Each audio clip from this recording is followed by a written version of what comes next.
Good afternoon, ladies and gentlemen. Welcome to the Iceline Arena here in beautiful Westchester, Pennsylvania. My name is Dave Kurtz. Next to me, Rusty McGibbon. And we are here for the first game of the first day of the 2016 ACHA Division II National Championships. Our first game will feature the Pool A matchup with the number 2 seed in the pool, Grand Valley State, versus the number 3 seed, Utah State Aggies. I'm joined here by Rusty McGibbon. Rusty, always good to see you, sir. A pleasure to be here once again, Dave, and this is going to be a good matchup. Grand Valley State, a team that we know very well here, Division II. Utah State. It's been a few years since we've seen them, even being out in Utah last year, hosted by the University of Utah. I think it's at least been, for me, 4 or 5 years since we've seen Utah State, but very glad to have them back as well. I was able to have a conversation with the head coach of Grand Valley State, Mike Forbes, and let's take a listen to that right now. Congratulations on making it back to the Nationals. Well, thanks, Dave. It's been exciting after missing last year in triple overtime, so we're pretty excited. The team really rebounded well this year. All right, talk to us a little bit about your path here. You guys were the 3 seed. You had to go through through regionals and some exciting time there. Yeah, our first game was with the San Jose State and went to overtime, and great game. Kind of back and forth. We probably outshot them though by double, and didn't help ourselves just shooting into the goal. But then in overtime, about 6 minutes of the 7 minutes of overtime, we finally buried one. Much when they're in that entire time, so got to move on. And then Sunday we ended up playing UNLV, a number 9 seed that had knocked off, I want to say NAU possibly. I can't remember who they played, but ended up playing them Sunday afternoon and beat them 4-1. So. Well, now that you're back, you guys jump right into the fire here and take on Grand Valley. Talk to us a little bit. It's a long-time national thing. You guys have bumped into them before. Talk to us a little bit about that game today. Well, we're excited, first off, to be here, and it's always good to, start off with a good hard game, so to kind of test yourself. And, they've been a strong powerhouse over the years, and they've had some struggles, too, so we hope we can kind of jump on that and prevail today and come out as a win and start our march towards a national tournament championship. All right,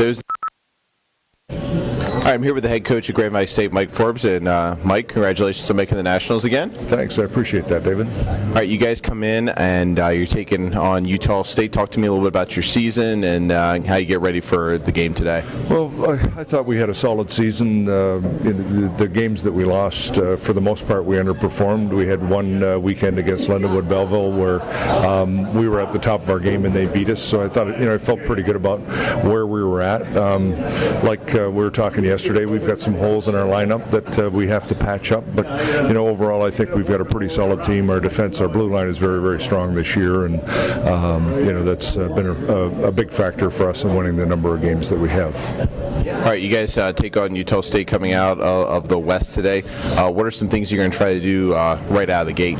Well, try to get our legs underneath us. We've been off for 5 weeks, so we'll try to be patient and get our legs underneath us and stay emotionally in the game and try to keep the game close so that we can hopefully take advantage early, or stay in the game early and then take advantage late. And we'll see. It's always for us. It's always assess and adjust and see what the other team's like. I don't know much about Utah.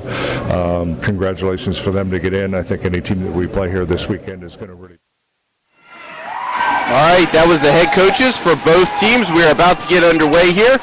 Grand Valley in the home whites with blue trim and blue numbers. Utah State in the dark navy blue with white trim and white numbers. And we are underway, as the red callers are ready, in the 2016 ACHA Division II National Championships. Puck goes in down deep into the Aggie zone. Backed up here along the half boards, brought out to the top. Played around down low, back up now for Grand Valley. Shot never makes it on to the goalie and heads up into the net. We'll get our first stoppage of play here. Now, I think one thing that I'd like to bring up early on, and year after year when we are together, Dave, we say it. Teams really are going to need to find a way throughout these games to generate offense. And really anything you can get off transition, you got to look at as some gravy. Shot sails wide, go around all the way to the top, held in there by Birchler. It'll be swung around, trying to dig it out as the Aggies having a lot of trouble getting it up. Utah diving on them pretty well here early on. Backhanded out, clears the zone, but held in, now be dumped back in by Claggett. Claggett will go for a change, chasing around behind will be Willenborg. Willenborg will now hold on to it. Backhanded out all the way up to the far blue line, trying to get it out there on Utah State for a outlet pass, but now turned back over into the Lakers zone. Stepping in is Lewinsky. One thing you're seeing by the Lakers, they're sending two forecheckers in, so they're putting a lot of pressure on the defensemen from Utah. Still fighting around behind the zone, back up to the top, wide open. Here's a chance shot, leaks it onto the glove, then banged up high off the glass and out of the zone, forcing the Lakers to come back out into their own zone, turned around, held in there and be dumped in as the Lakers go for a change. Aggies have a little bit of pressure. We're able to hold it out as this one, they say it stays in, so we'll keep play alive. Chasing around behind there is Westlake. Westlake leaves it back there for his partner, intercepted there by Grand Valley. Lakers all over the Aggies here in the first 2 minutes of this matchup. Flip pass up to the middle, turned over, but it hops out and gets out to the red line, dumped in, and it'll be wrapped around and forcing Willenborg to slow it down behind the net. Well, the thing you're going to see here with Grand Valley putting this much pressure on in the defensive zone of Utah State is that they really are going to have to get the puck to one of their forwards who's a good puck handler and just skate the puck right out of the zone, because they've got two men on taking up most of the passing lanes. And you can see already in about the first 2 minutes and 15 seconds that probably 90% of the time has been in the defensive zone of Utah State. So if there's any momentum this early on, it's definitely in the bench of Grand Valley. Utah State really being caught here in their own zone for a majority of that first part of the first period. Again, taking around behind the net, brought up now and brought out by Cleveland. Cleveland will finally get it in. Higgs is going to go chase it down. Coming out is the goaltender for the Lakers. They're able to try a pinch in there, step through, go play there, try to hold it in there was by Gibbons, but it'll come back out to the zone. Actually hops up and hits the backup goalie who is sitting in the penalty box. Yeah, I think for Utah State that they have to be very proactive about is when they get the puck in that neutral ice, they need to get the red line and dump the puck back in, because like I say, very active forecheckers by Grand Valley is going to give that space between the red line and the Grand Valley blue line a lot of activity. Thrown out in front, tipped over the stick of number 16, McJimsey, as that was an opportunity there to try to get a shot. As this one's going to come down, they're going to wave off icing as Gibbons will take it around, wrap it around hard around the net to Higgs. Higgs tries to tap it off the board, stepping in there was Carey for the Lakers. Aggie's able to clear the zone, throw it to the far side. And that's perfect. Aberley will watch it sail in. Thrown up now all the way past the red line, tipped off of Merritt's stick, and they're going to say no ice. So chasing around behind there is Chase. He's met there by Merritt. Aggie's trying to backhand it out. Nice kick there, and he held it in, at least temporarily, with Lakers. Tapped around. Now Luzwinski will step it in. Claggart has it now, loses the puck right along the half board. Stepping in to help him out is Merritt. Taking around behind the net. Lakers trying to get it thrown out in front. Good cycle being applied here by the Lakers early on. Thrown in front, and nice grab there by Willenborg. And we get a stoppage of play with 16-17 left to go. So here in the last 90 seconds, you've seen a lot more of what Utah State has got to do. I think Grand Valley's a little bit faster. Maybe Utah State has been caught off guard a little bit by the amount of pressure that they're getting in their own defensive zone. But Utah State has got to make America great again, get across the red line and dump it in. Be wrapped around the net, it's slowed down there, and it'll allow the Lakers to jump on it. Swung around, now back up to the hash mark. Stepping in there to help was Luzwinski. Hops over a stick and come all the way back. Chased down there by Schultz. He gets some help there by Little. Trying to dig it out there was Orr for the Aggies. Still trying to dig it out. Now they're able to throw it out. Kicks off a skate. Here's an opportunity. Right in front. Shot just sails it wide. Good play there by Aberley to kick away the rebound, as coming in there was Herman to try to bury that second chance. Aggies with a little bit of pressure. An opportunity like that, your priority's got to be to get the puck in deep, because they are going to pressure you like crazy. Schultz loses the handle on it. It'll go in on Willenborg. And not a bad place there. I think actually in goal, is Christian Vivian, number 31, if I'm mistaken. Okay. On unless we have a change, we might have a change in the things. All right, well, we'll go with Christian Vivian. I'm sorry, during the year he had 33 on, but that's all good. Yeah, I don't know. Well, and considering he was 9-0 this year with a 2.68 goals against, I would have started Vivian too. But you know what? When he turns around, I will put my eagle eyes to the test and see if I can see what's on the back of that dark blue sweater there. And we do love the Aggies, the fact they have the names on their jerseys. We're big fans of any team that allows that to happen. Tripoli has it. Now tries to dig it out there by Higgs. They're able to clear the zone. Taking it over there is Maynard for the Lakers. Play to hide off the glass. Skips over Tripoli's stick and will go deep. Chasing it down there is Fisher. Dug out there by Finkhouse for Grand Valley. Looking to try to throw it in front of the net. Good defense being applied there by Utah State. Puck stolen off the stick, and here comes a 2-on-2. Swings it around, trying to get it in deep. Puck's rolling all in, goes below the goal line. Left there, kicked away. Third is a chance, shot. Oh, didn't get all of it. It's coming out. Whoa, and yet the goaltender for Grand Valley was down as the defenseman for the Lakers cross-checked number 6 for Utah State, Blauer, right into his goalie and just completely trucked him. The ref said play on.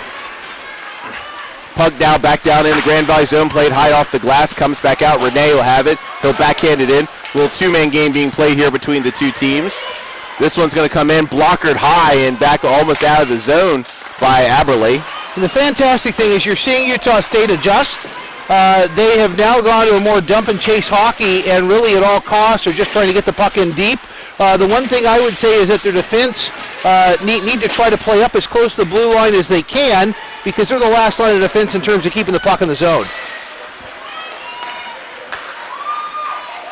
Grand Valley will bring it in. They'll gain the blue line. Held up there by was Yelderman. Now be dumped in, and Grand Valley's going to go for a change. Gives that Aggies a chance. Vivian will slow it down. Coming out looking for the outlet pass is Utah State. Nice step in there by Carey. They're able to keep it in. This one's going to go out of the play, and we will get a stoppage with 3:34 left to go here in the first period. My name, Dave Kurtz. Next to me, Rasty McGibbon. We are in the first day of the 2016 ACHA National Championships for Division II, presented by Utah Hockey. We want to thank our broadcast partners as well as Wirecast and AppHammer for getting us on the air this week. Face-off won by the Aggies. Played around D to D, now brought up to the red line. Tried to get it in there. Dump was Beckstrom, and he does see it go in deep. Now back, dump and chase, as Rasty was talking about. Thrown out in front, now back up to the top. Chase has it. Tries to swing on, slipped over. Almost got an interference call, but the ref says play on. Coming in there was Merritt. He loses the puck, and it allows Westlake for the Aggies to step through. Trying to do a dip man pass. Guys are falling all over the place like they haven't gotten their skates cut before this tournament. Yeah. Yeah, they forgot to take the skate guards off. So put some tape on it. Yeah. Turnover there, turned in broad by Claggy. He throws it in front. This one's tipped in high over the Vivian's glove and into the corner. Aggies have it now. We're going to try to get it out. Just soft dump out. Tried to dig it in deep. Lim loses it. Now turned over and brought in by Ostrowski. Kicked in deeper there by Burnett. Now be played off the glass, loses a lot of momentum, and allows the Lakers to recover it. Schultz has it now, brings it across, nice entry pass, swings around, here's a chance here for Rainey. Rainey throws it in front, loses it, the last second gets spilled out, and Utah State's able to clear his own. Nice outlet pass, tips over the stick, but it'll be no icing as Herman's going to go in. He is met there by Birchler, thrown in front, turned around, they had a guy right in the high slot. So some opportunities here for the Aggies, but right now the pace of play is going back and forth. 12:05 left to go here in the first period. Say hi to Matt Coma, who will be calling some games at 12:15. Forgot his ever-important notebook. So we want to thank him for stopping by, helping us get on the air today. This one's going to go down, and we're going to get our first icing call of the day with 11:47 left to go here in the first period. And maybe... I don't know if they're calling a media timeout, or they're thinking about calling a media timeout, or they shouldn't be because it's it's a little early, right? A little early, and B, it's on icing. Yeah. So, but as we've seen with the media timeout, as we talked about, day one's always a little bit. Why don't you, for our listeners at home, explain the media timeout and what the ramifications have to be before you call the media timeout? Well, it's got to be under 10 minutes, and it has to be in a situation where it's even strength and in a situation where both teams are allowed to change. Okay. So not an icing. Not an icing. Gotcha. All right, so here come the Grand Valley. Spun off there at the last second was Finkhouse. Throws it in front. Shot. This one sails wide of the glove and comes back out the other side. Good opportunity there for the Lakers. Now they're swinging in. Finkhouse gets rubbed down, but he's able to hold on to it. Got to fish it out. Puck intercepted there by Russo. Now it's played off of his stick, played by High, but they say play on as it came right back down. Stepping in, throwing across is to Finkhouse. The puck gets intercepted there. Yeah, see, he needs to take that and skate because there's not a lot of time because Grand Valley will be on you. Big hit right at the blue line, turns it over, and coming in now is Russo. Yeah, Tom Lazinski found that guy coming across with his head down, and he put the body right to the midsection.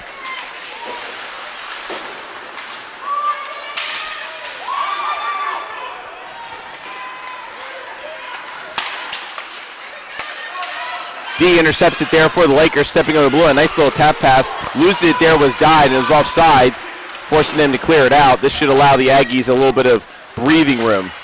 Turnover there, right in front. Shot right through the 5-hole of Vivian, and Grand Valley takes an early 1-0 lead. And really, Utah State has done fairly well over the last 6 minutes of the game, correcting, I think, a lot of things in the first 5 minutes that had Grand Valley be all over them, but really a loss of pass there, loss of possession with about 10 foot at the bottom of the circle, and Grand Valley was able to beat him low glove side to take a 1-0 lead with shots in favor of Grand Valley 6-2 here with about halfway through the first period. And that's something you can't do, Rasty, against Grand Valley, is turn the puck over as they made them pay, as now they're back on the offense, as that shot is blockered down into the corner. Now trying to get it out is Utah State. Turned over there for Grand Valley. Stepping through and getting it in deeper is Utah State. Chasing it down there for Grand Valley is Birchler. He is hit, but he's able to come out with it. Stepping over right across the goal line. Long outlet pass. They're able to clear the zone. 3-on-2 coming back the other way. Stepping over, drop pass. This one sails wide of Vivian as Carey tried to get it on net. One thing that Grand Valley in the second half of the first 10 minutes here, they were not having as much pressure in the Utah zone. And that really provided a lot of chances and probably why they're ahead on the scoreboard and also ahead on the shot clock is during the first 5 minutes of this period, ton of pressure in the Utah zone. As soon as Utah touched the puck, there were two guys deep in the zone all the time, and that seemed to be very successful for them early on. So now we have icing on Utah State, and so it'll come down, no change for Utah. Faceoff will go to the blocker side of Vivian. Won by the Aggies, now played up right out to the top of the circle, intercepted there, thrown in front, now directed away by the defense for Utah State. Thrown into the corner, chasing it down, trying to come out with it is Schultz. He's got a guy streaking in, tries to throw it in front, kicked away into the glove, tried to be sticked away by Vivian, but he could not get it too far away, but is able to be directed into the corner right now. And this is what I'm talking about, the two guys from Grand Valley down low and very active. Puck dumped in over the top of the net. A couple guys for Utah State able to go change, and Schultz is able to bring it out for Grand Valley. Stepped over, now gets it in. He actually trips over a little, his own teammate, gets it back, tries to throw it in front, and it sails just wide. Bring it out for the visitors, a little slash and then a hit. So we're going to get our first penalty. We'll see what it's on, as with 8:36 left, we're going to get our slashing call. I believe on number 28. We'll see that number 13. That was on Anthony Russo. So with that slashing call, we'll see our first power play of the day. And for Utah State, Rasty, now a better time than the present to get themselves a tying goal here. Yeah, I think just to touch base, and this will be immediate timeout now. Yep. You are watching the ACHA Division II National Championships live from Iceline in Westchester, Pennsylvania. We'd like to thank our first period sponsors, GreatSkate.com, Sherwood, and Harrow Sports, the official apparel provider of the ACHA. We'd also like to thank Westchester Visitor Bureau, the Iceline Quad Ranks App Hammer, and our broadcast partner for this week, Utah hockey. And Rasty, as we reset it here with 8:36 left to go, shots heavily in the favor of Grand Valley. Yeah, and I think the game plan for Grand Valley when they've come out so far has been much more effective than what we've seen for Utah. For Grand Valley, the things that have been effective for them in this period is to send two guys in forechecking to cut off those passing lanes. And I think in the early part of the game, Utah did not anticipate that they were going to have to skate the puck out of their own zone. And really, I'd say for the first 5 minutes or so, were unwilling to do that. And Grand Valley was all over them. It was not during that time that Grand Valley actually was able to capitalize and get a goal. And then as the period transitioned, Utah started to realize that by dumping the puck in and by skating the puck out of their own zone, they were able to get some offensive opportunities, and that really has been the successful thing for them. I think for Utah, they've gotten tightened up on the changes. I think their changes are taking too long, and there's not that sense of urgency that I would like to see. So we'll see if Utah State can get something going here on the power play as they lose the face-off, and it's thrown down by the Lakers. Now they'll bring it back over. Thrown in there, picked up, trying to get it in front. Oh, had a guy streaking in, but it's intercepted by the active 6 of the Lakers, and they'll throw it back down the other side. They had number 27, Michael Trimbololi.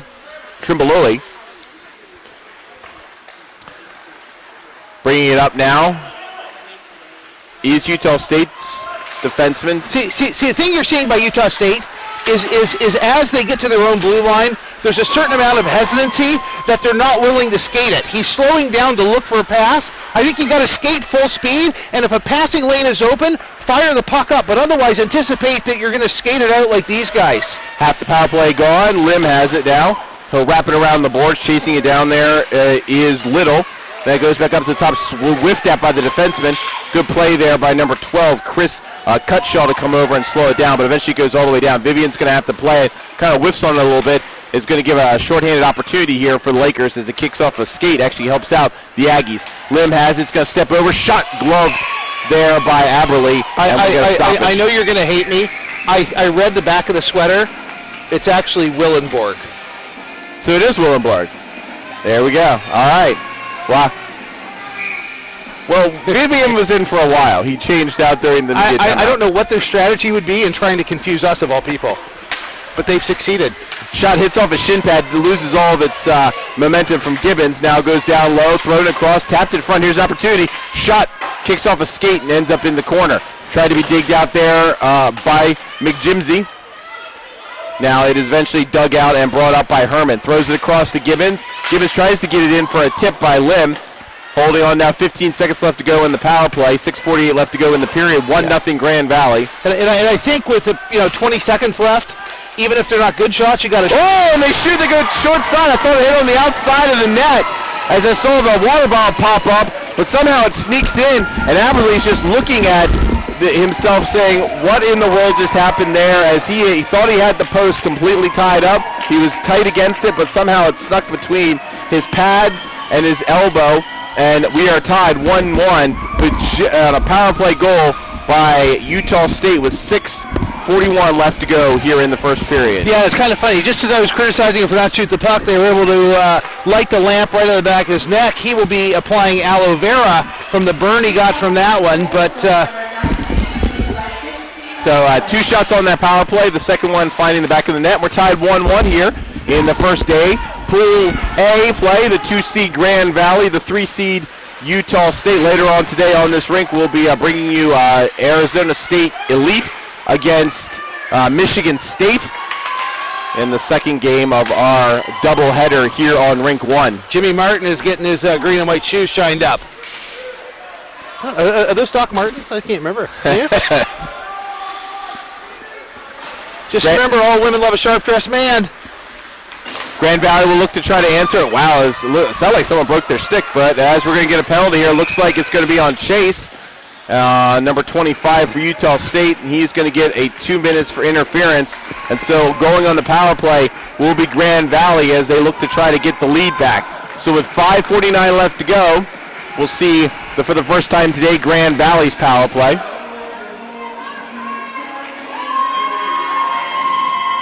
At the end of this period, will be Rasty McGee will be one of the coaches talking about this early game, which is sometimes we see in these games a little bit of tentative play when we saw it early on, but these teams are really starting to pick it up, both physicality and speed-wise, over the last 6 or 7 minutes of this period. Well, true, and I think the biggest changes had to come from the guys that are wearing the dark blue sweater in Utah State. And you know what? They've adjusted quite well. They've adjusted quite well.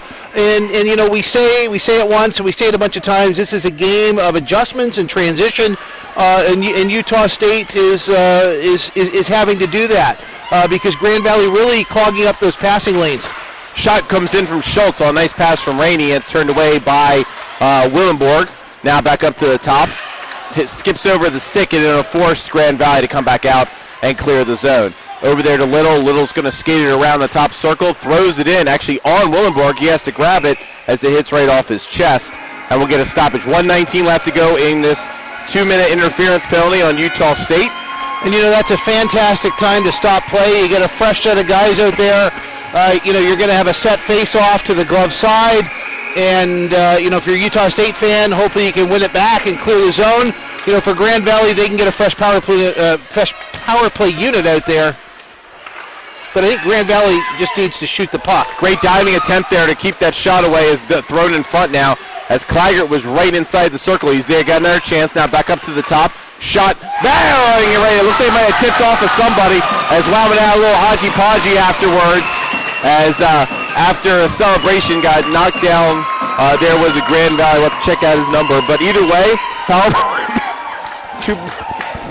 it was excellent execution there by Grand Valley State as they had good puck movement.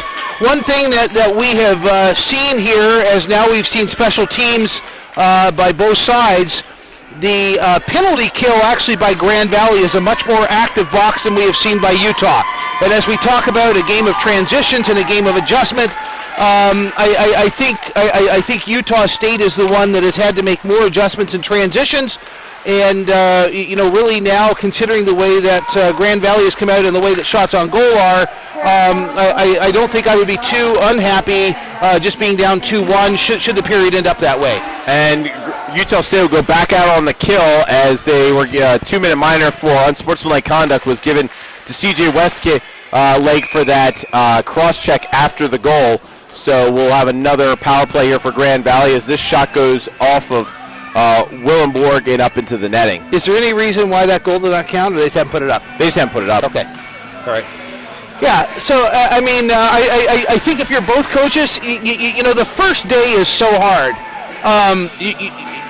For either of these coaches, they're going to get to see, obviously, the team they're playing, and then if they're in the change room and out quick, they at least get to see the other two teams that are in their pool and to do a bit of scouting.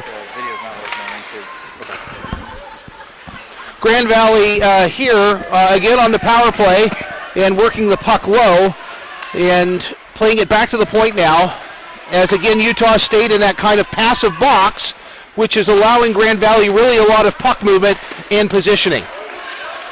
Trying to dig it out now is Utah State. They got themselves a chance as Lim's going to come in. Shot directed away by Aberley. Now goes into the corner. Another one's thrown down, and it'll just be sticked away by Grand Valley. They'll set themselves up as going for a change are the Aggies. Did you think I was the one-man band there? You might have been. You might have been. We're apparently having a little bit of a feed issue on rink 2. Okay. We'll go check that out in about 3.5 minutes. Okay. This one hops over and is grabbed by Grand Valley, turning around trying to get it in. They'll get it in short.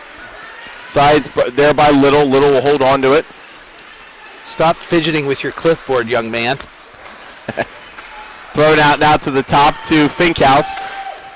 Good cycling high side applied by Grand Valley. Still looking around. 14 seconds left to go on this power play. They're already 1 for 1 today. Shot. This one's gloved by Willenborg, and we'll get a stoppage of play here with 2:56 left to go in the first period. 2-1 Grand Valley. 6 seconds left to go in the 2-minute unsportsmanlike conduct minor on C.J. Westlake. So I think if we just talk briefly about what both teams have done well in this period, I think for Utah State, the number one thing that they've done well is that they've adjusted. The first 5 minutes of this game were very heavily in favor of Grand Valley. I think for Grand Valley, the thing that they have done well is they have kept to their game plan, and they have been consistent throughout this period. They've kept men deep, putting pressure on Grand Valley, and here on special teams, they're executing very well. They're adding to their shot total. They're having traffic in front of the net. They're kind of having a heyday with the passive box that Utah State is playing. They're making the goaltender move. They're moving the puck around the perimeter, and they're just getting shots on net. And I think the scoreboard tells the tale for them. Shots are in favor, 14-5 for Grand Valley over Utah State as this entry pass is intercepted. Backhander gets in deeper. Now be thrown around, tried to be brought out by McJimsey. McJimsey high. I'm going to put a muffler on you if you don't quit. Backhander is intercepted there by Grand Valley defense. Long pass. This one's going to tip up. Willenborg will come out and play it. Backhanded around the boards. Stepping in there to try to keep it in was Higgs. They're able to keep it in at least temporarily. Two men from both teams fighting. Now coming out with it is Grand Valley. Thrown in front. Guy being tied up right in front. Backhander there from Strain. Sails wide. Now it's swung around and Dyed has it. Dyed gets pushed against the boards as the puck comes back up to the D, and now will be come back down just on the top of the circle. 1:48 left to go here in the first period. Willenborg will cover it up.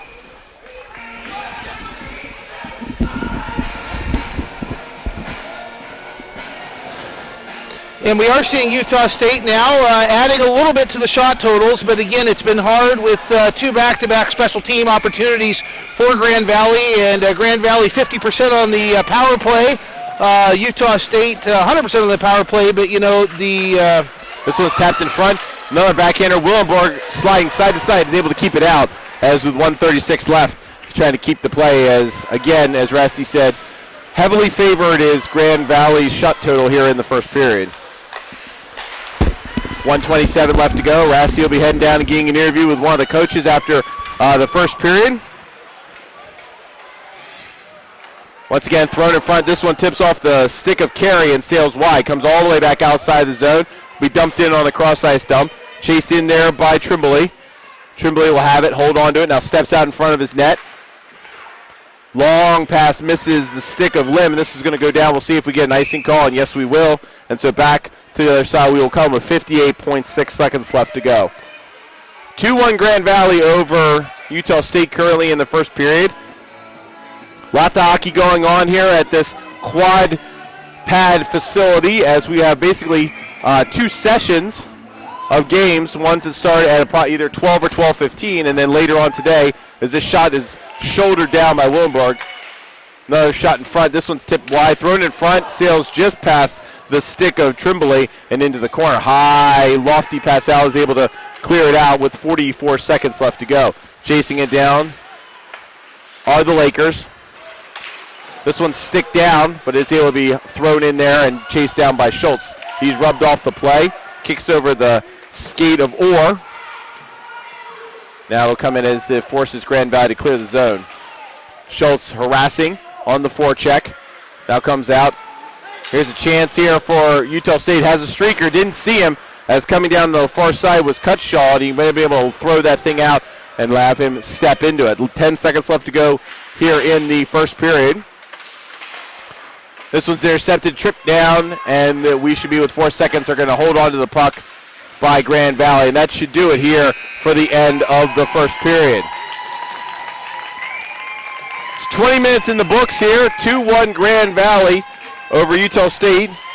Grand Valley took the early lead with a 1-0 even strength goal, and then Utah State was able to respond with their own power play, and then on the about 40 seconds later, on a Grand Valley State power play, they were able to find the back of the net, and that is where we stand. Rasty's heading out. He'll be getting an interview with head coach of Utah State, John Eccles, in just a moment. Well, I'll let you know coming up later today will be, on this rink, will be Arizona State Elite, as there's actually, we have to say that because there's two Arizona State teams against Michigan State. So let's head down to Rasty McGibbon, who is live with John Rasty Eccles. McGibbon, head coach of Utah State, John Eccles. John, you guys are down by one after one. Tell me what you've liked in this first period. Well, we scored 1 on 5 shots. We got to take more shots. They had about 16, I think, on us. It gave them up a couple power plays. We can't do that.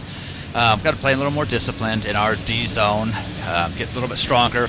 We've struggled a little bit getting out, but I think, again, just the nerves getting out here and getting to play Grand Valley. So I think everything settled down. We'll have a much better second period. One thing I noticed for you guys is you know, we say in hockey it's a game of transitioning, and you guys did an excellent job.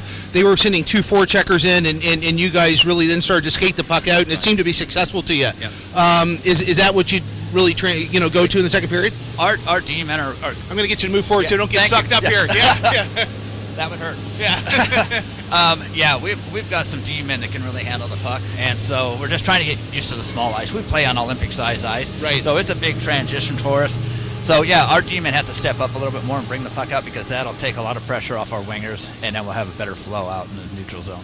The goalie has seen a lot of rubber in the first period. Tell me how he has been for you, and not only in this first period, but throughout the season. All the goalies kind of started off a little soft, but then as the season wore on, they really got strong. Austin has been playing well as of late, and so has Vivian.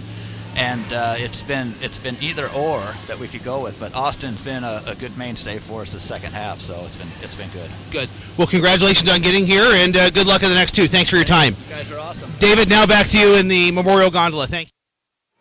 Thank you, Russ. Once again, we're in our first intermission. 2-1 Grand Valley over Utah State. We'll be back on the ACHA Division II National Championships, presented live by Utah Hockey.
All right, folks, welcome back out to the ACHA Division II National Championships for Division II. My name is Dave Kurtz. Next to me, Rusty McGibbon. And Rusty, we're about to get started here in the second period of the 2-3 matchup in Pool A, which features Grand Valley State and Utah State Aggies. Well, I think the good thing to take out of that, in my interview with John Eccles here at the conclusion of the first period, he knows what adjustments he has to make. He's well aware. I think one thing to take out is his goaltending has been quite strong. I mean, at the rate that Grand Valley's going, they're on pace for greater than 50 shots. And so I think, if you're a Utah State fan, they really have got to transition out so that the puck is in their defensive zone for less time. And they also got to dump the puck in. They seem to do the best and have the most opportunities when they did dump the puck in. If you're Grand Valley, I think I would say don't change a thing. The only reason that Utah has a point on the board is because of that extra man opportunity. And we're underway here in the second period. We do apologize. There's a little bit of a technical glitch with the graphic. We can't. Still says the first, but we know we'll remind you that it is in the second. As this shot comes in, and Willenborg will glove it down, hold on to it, and we'll get a face-off to his glove side here in the early second period. We have texted our engineer in Korea, and they will be working on that. Face-off won by the Aggies, be wrapped around. Tapped in front now, trying to get it out, and they'll just backhand it out. Long pass out, makes it through, tips off the stick of Vedito. Kind of someone opened up a door, and suddenly it's very bright in that corner. Glaring. Cutting around back behind by the Lakers, taking their time. Now thrown out, good outlet pass there as they waited for him to get open. And stepping in is Claggett. Claggett watches it bounce off his stick. Now it'll be dumped in deeper by Birchler. Birchler will go for the change. Cutshall has it now. He's going to skate with it. Long pass out, tips over the stick of Lim, and it's going to end up in the Aggie bench. So we'll get a stoppage of play in the neutral zone. Really, I think considering the shots are 19-5 for Utah State, you got to be fairly, I don't know if happy is the right word, but you only down 1-0. Content with the fact that you're down by 1 goal. Rainey steps through and steals the puck, throws it in front. Willenborg will watch it sail into the corner. Comes all the way back up to the top of the circles. Now be thrown back in deep by the Lakers. Played off hard off the glass, and it'll hop over the defenseman, chasing it down there. Now rammed into the boards. Could have been a hit from behind. Coming over with it is Little. Little takes it, shoots it right in, and is enveloped by Willenborg. And that is the 20th shot here for Grand Valley early in the second period. And Willenborg has been probably the strongest point for Utah in the Utah State in this first 20 minutes of hockey. As he has been on his knees a lot of that time, and really is a huge point of why that the score is only 2-1 so far.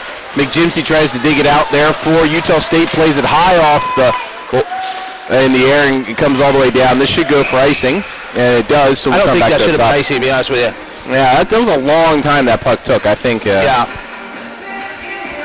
So, and again, I think the things that the coach and I talked about there at the conclusion of the first period, Utah State really, it's going to be hard to headman the puck out of the zone. And, he said their defensemen are well-equipped to carry it out. And I think that's what they need to turn to. That's got to be their number one. Shot ricochets off a couple of legs, doesn't make it in on Willenborg. Coming around now, whoa, and dumped down, no call. Looks like he got tripped up a little bit there.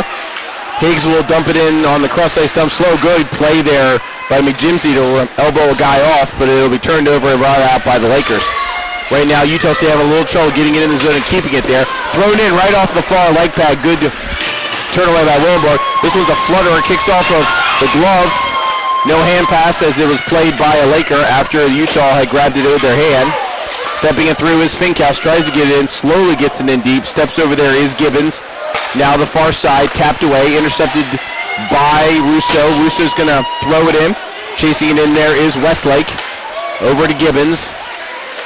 Taking his time now up to the half boards. Long pass goes across to McJimsey, who fights over. Good interception there by the defenseman to keep it out of the zone. Hits off a shin pad, now be backed in slowly, and the Aggies will go for a change here with 17-13 left to go here in the second period, excuse me. With that there was the defenseman for the Lakers. Now give it over to Little. Little gets hit off. Now up to the hash marks. Chasing it in, trying to keep it in deep was Utah State, but out come the Lakers. Stepping over the blue line. Diving at it is Little. Puck sails wide of him. Cutshaw lets it go by. Now he'll go back over to the other side. Badito will backhand it out. Gets caught up in some pads, but it makes it in onside. Thrown in. Aberley will just watch it sail by him, and now try to be pulled back up by the Lakers. Thrown across right into the middle.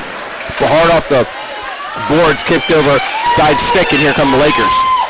Coming in now is Hamilton. Hamilton loses the puck right at the goal line. Wrapped around hard. Only person there is the Lakers stepping in from the point. And this one's going to hop up over and out of play. And an improved job there by Utah State. If you're Grand Valley, and again, I don't have a dog in the fight. Grand Valley is consistently doing, I'm sure, what the game plan they came in, that Coach Forbes, they talked about, they reinforced at the first intermission there, and they're sticking to their game plan, and their game plan's working. I mean, they're actually on pace to have about 50 shots. Shot right off the post and goes behind the goaltender, comes back out the other side. That thing had hit his back, written all over him and rolling in, but a little bit of luck there, as I think Millenborg had a conversation with his left side post. Looping around the goal and bringing it out are the Grand Valley State Lakers. They'll step over and they'll get an offsides here with 15:57 left to go in the second period. 2-1 Grand Valley. So I really think that the next 10 minutes of this game is going to tell the tale in terms of how things work out. But 15:57 left to go here in the second period. Face-off's going to come just outside the Utah State zone. And they're going to call for a redo there.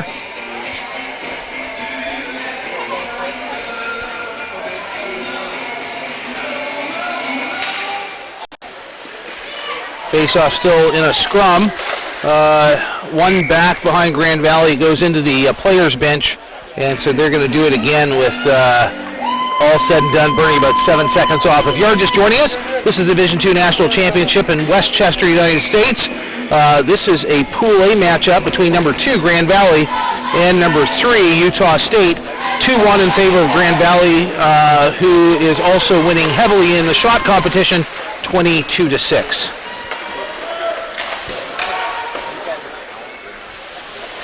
Puck is dumped in there by Utah State, played along the board and squeaking out across the blue line. Grand Valley now on the transition game, picking up number 25, and he's going to shoot towards the goal. Came off the pad, and down and around there is the goaltender Willenborg, and he is able to keep that puck out. Now back out to the point. Grand Valley, number 12, working in from the sideboards.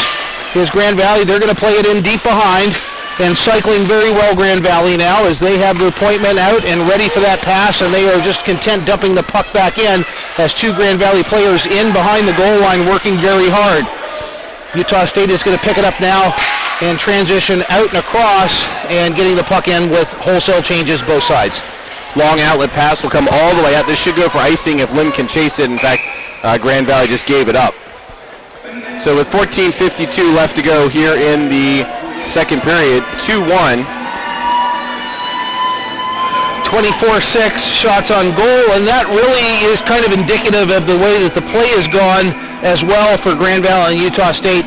Grand Valley putting on a lot of pressure, which has really given them a pretty significant advantage in the shots on goal category and in terms of scoring opportunities.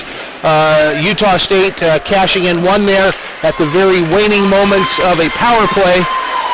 Intercepted here, shot doesn't make it on, as that was an opportunity after a turnover by Utah State. Here's another one. This one hits off somebody's head as diving through was a Laker, and they're able to come back. Schultz has it, shot right into the stomach as he got a little hodgy-podgy afterwards. Ref says play on, as he put it right in between the U and the state in his jersey. That's probably somewhere around Logan, isn't it? Somewhere. Yeah. Well, and just to point out, on that last kind of 30 seconds of time in the Grand Valley, that all came from dumping the puck in.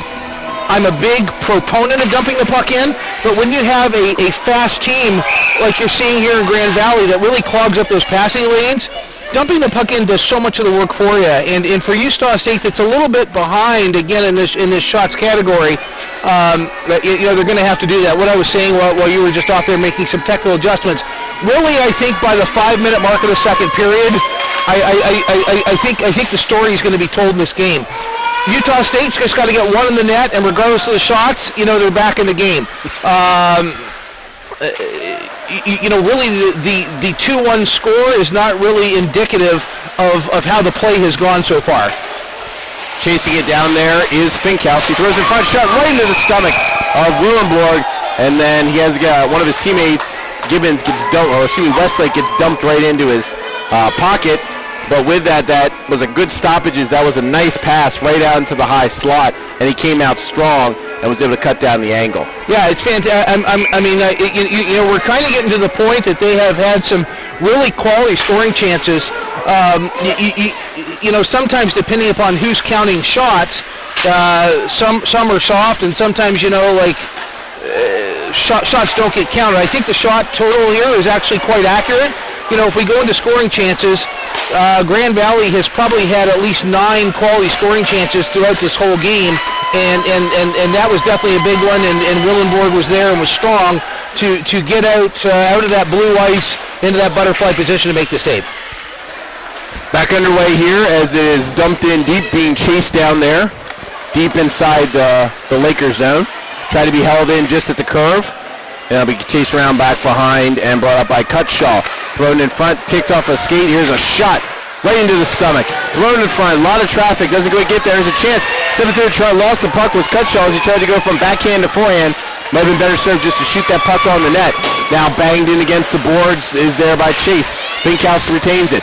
Gets a guy coming off the bench, thrown in front, off a skate and sails wide of Willenborg. A little hook there, is able to keep the puck in deep for the Lakers.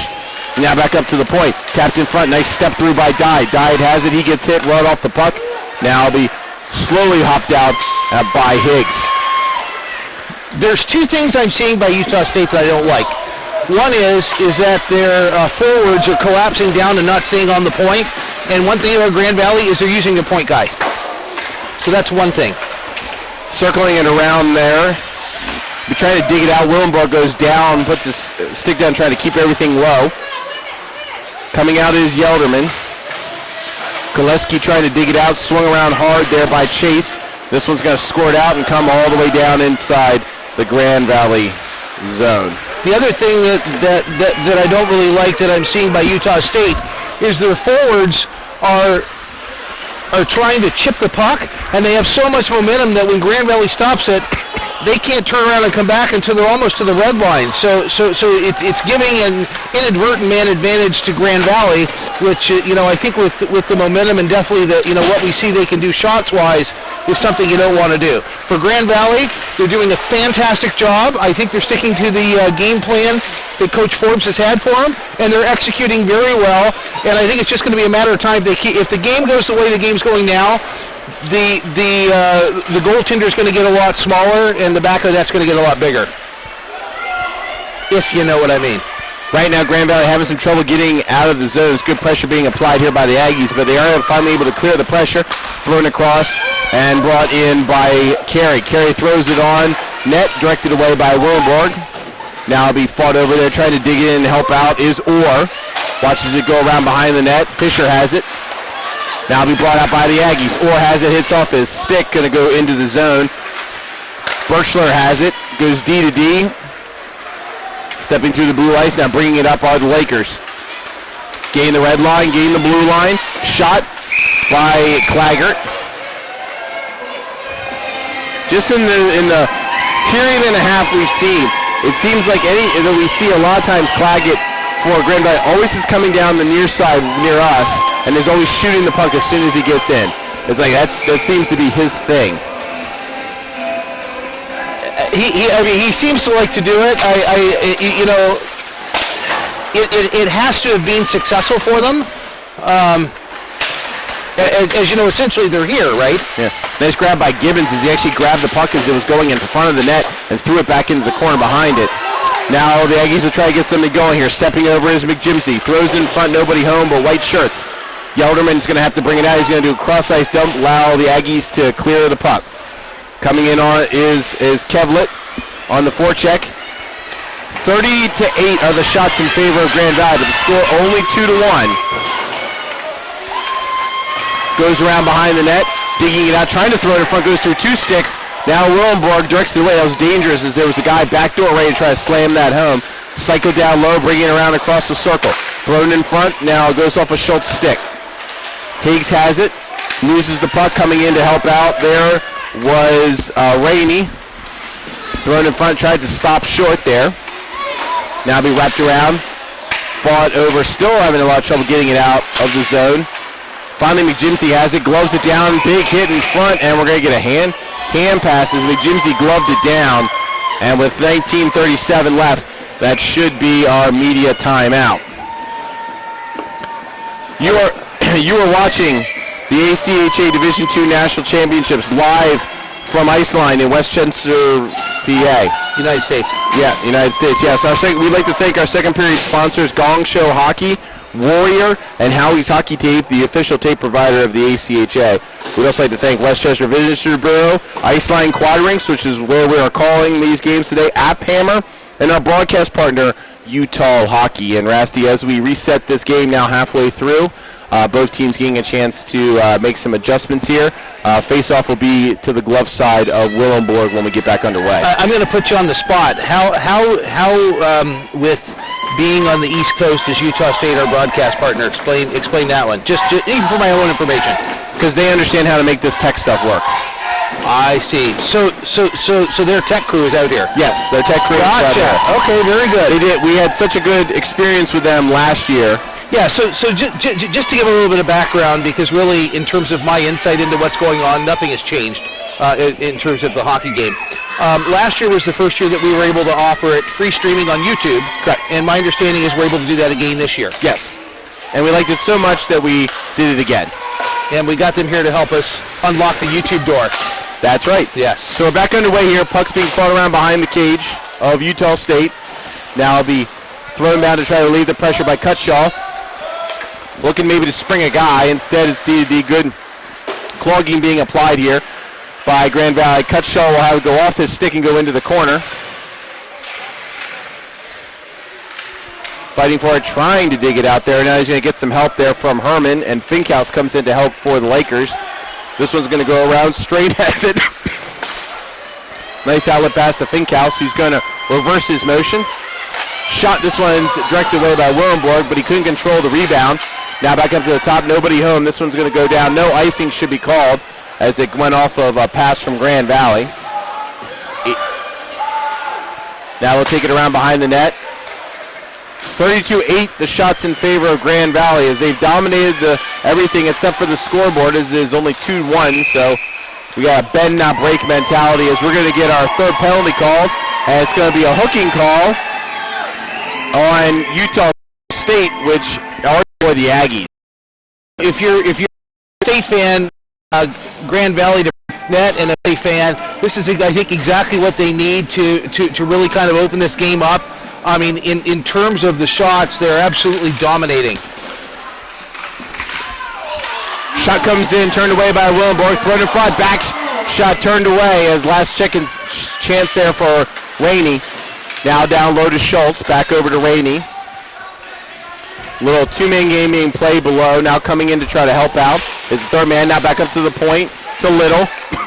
And you're starting to see more of an active box by Utah State. If you're a Utah State fan, this is a shot, and it goes over the top of the glove and in the back of the net. And a 3-1 lead for Grand Valley. Excellent execution by Grand Valley for the goaltender Willenborg. He has done so well for them and really made the first save on the short rebound. The defense did not pick up the man coming in heavy and were able to beat him high glove side without his goal stick. Not that I think that would have really helped much in that situation. But, as we talked about, I kind of was from the 16-minute mark down to the 5 or 6 minute mark. We would really see how this game has gone, and so far it really appears to be a continuation of Grand Valley State's dominance in terms of shots. So now we'll see as this shot comes in from point-blank range by number 17, Austin Koleski, turned away by Willenborg, who has played very well in this game. This one's thrown in front. Whoa, kind of whiffed at by Willenborg. I don't think you meant to direct it that way. So this one's going to come down. Aberline, who I think they just gave him a freebie as he just picked up his 9th shot against, even though it was a slow roller from the other side. Did he get a shot for that? They gave him a shot for that, yeah. This one sails wide. Willenborg will direct it back into the corner. Little has it, digs it in deeper. There is Carey. Now he gets some help from Claggett. Dug out and brought out by Gibbons. Gibbons trying to get it out, gets it out to Orr. Gets a little momentum carrying in, will drop it back to Blauer. Puck didn't have enough momentum, and it's turned over again. Stepping over are the Lakers, bringing it over quickly is Claggett. Claggett looking for the shot. Here's coming down, nice stick work there as the net's going to come off. As looks like number 11, Tommy Carey was coming down, and he had a chance to try to bury that puck. So, for Grand Valley, I wouldn't change a thing. If you're Utah State, in the next 6 minutes and 45 seconds, which is the conclusion of this penalty, you have to do 3 things. Number 1, stay out of the box. Number 2, score another goal. Number 3, don't let Grand Valley score even strength because you're not going to take another penalty, which was number 1. And for Utah State, that's how they're going to climb back in this. And they can't look at the shot clock. I mean, you almost wish if you're the coach of Utah State that they didn't have a shot clock up there because it's a little bit demoralizing as you're getting outshot more than 4-1. But for Utah State, they have got to focus on the things that have made them successful in these first 34 minutes of hockey, which is dumping the puck in and having their defensemen up at the blue line so they can keep the puck in the zone. And those things have been successful for them. For Grand Valley, don't change a thing. You're doing fantastic. Looks like we're going to get,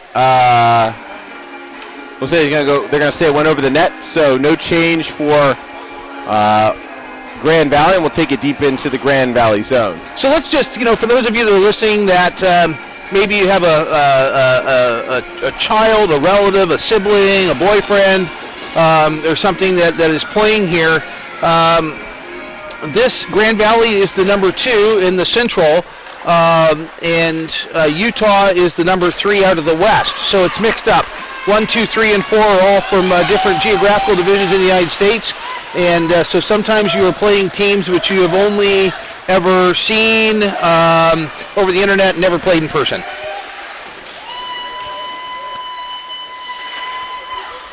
Puck being fought over just inside the Grand Valley zone. It's going to cycle low below Aberley. Now coming in to try to help out. I think we'll start seeing Utah State try to take a couple more chances of sending an extra man in as they desperately need to try to get another goal here, but in the last 5:38 left to go in the second period. Chasing around, bringing it up is Strain. He has a chance now, kind of drops it out to Finkhouse, who plays it, gets hit, and he'll lose the puck as then he has to quickly change as the entire line for Grand Valley has, as Higgs will dump it in. Aberley's going to stop it, gives it right back there to Maynard. Maynard has it, plays it off right into as it gets hit right after he passes that puck, as he was right in front of the Utah State bench. We're going to get a penalty here. As coming over there was Michael Bishop, and I think he might get called for a slash. Right, so this, if you're a Utah State fan, this plays in exactly to what I talked about. 3 things. First, don't take a penalty. 2, in the remainder of this period, score a goal. And number 3, don't let Grand Valley. So they need to score on it. It's imperative. You're kind of outside of the 10-minute window that I talked about. I will be surprised if Grand Valley does not come out of this game the victor. Just, like I said, they're on pace to have over 50 shots on goal, which at this level of hockey is pretty impressive. Well, we'll see what Utah State can get here with a power play. They lose the face-off and they lose the zone, but they're able to hold out, keep it from getting too deep. Or has it, kind of drops it past McJimsey, uses him as a blocker. And we chased around, held on to there by Birchler. Coming up now to the point, Gibbons has it. Waiting. Shot right Fantastic. Fantastic. Right That's exactly what I want to see from Utah State. They had a man in front. They had some traffic there, whether it's a body, it's a stick. Fantastic. They're using the point men. They're shooting the puck in. That's exactly what I want to see. So now, already with only 21 seconds into this, they at least can credit themselves that they have made that they produced a shot. Grand Valley has had to stop the puck, and they're regrouping. Face-off won back by Utah State over to Orr. Orr has it, shot right in front. Aberle kind of whiffs on it, but is able to keep it back out. A little bit of traffic in front of the net. This one's going to come all the way down. Willenborg will hold on to it. Now takes it around. Gibbons has it. I feel like that guy from Stony Brook. Fantastic then. 1:21 left to go in the power play for Utah State on the 2-minute slashing minor on Grand Valley. This one's played up high, gloved down by Grand Valley, trying to get it out, being fought at just inside of the zone is Lim, and he cannot hold the zone, forcing Sean Gibbons of Utah State to take it back. But see, the thing I'd like to see is Utah State giving them a bit more support and getting it in. I mean, like, they're able to get the puck in the zone, but...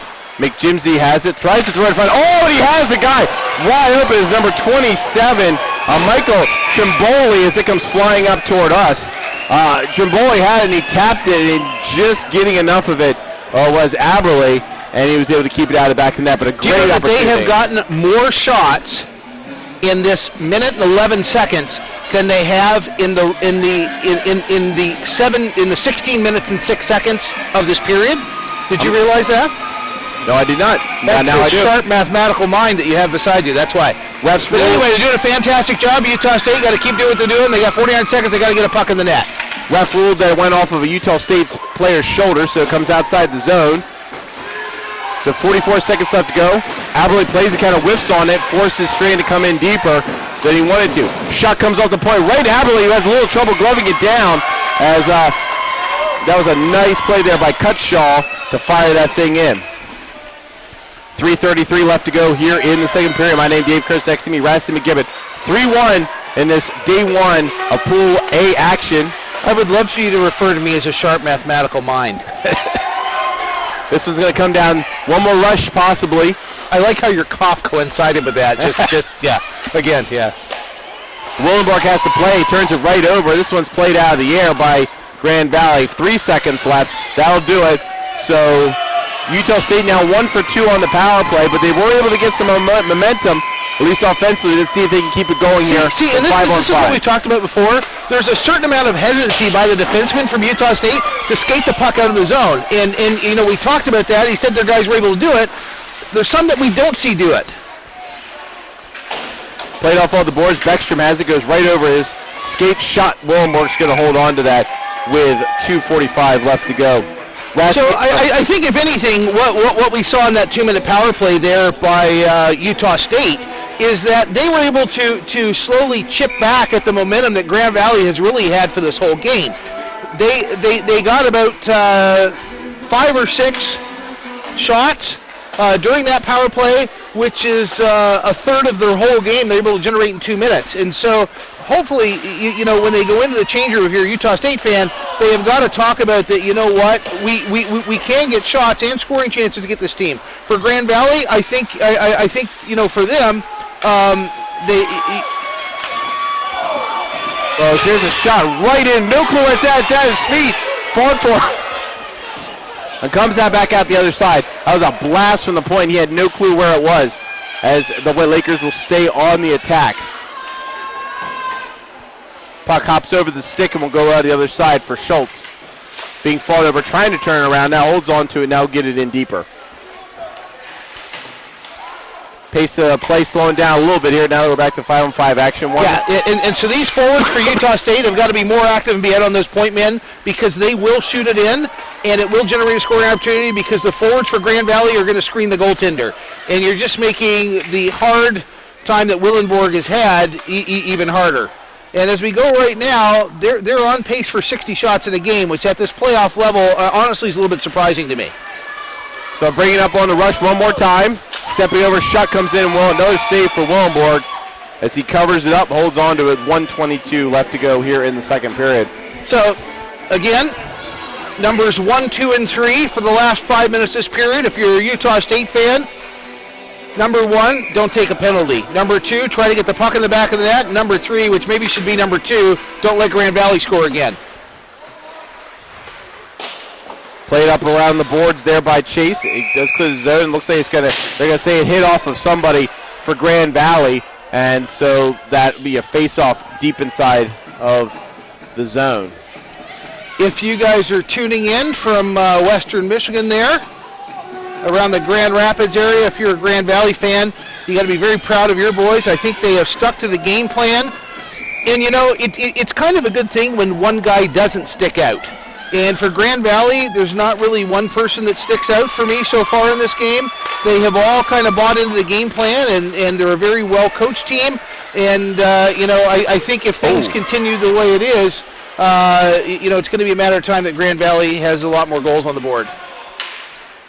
Big hit in front of the Utah State bench. Now we get in, play deep inside the Grand Valley zone as we go under a minute left to go in the second period. 3-1 Grand Valley. Winner of this game takes an early 2-point lead in the pool. Coming up later today will be NYU against Penn State. Another great game.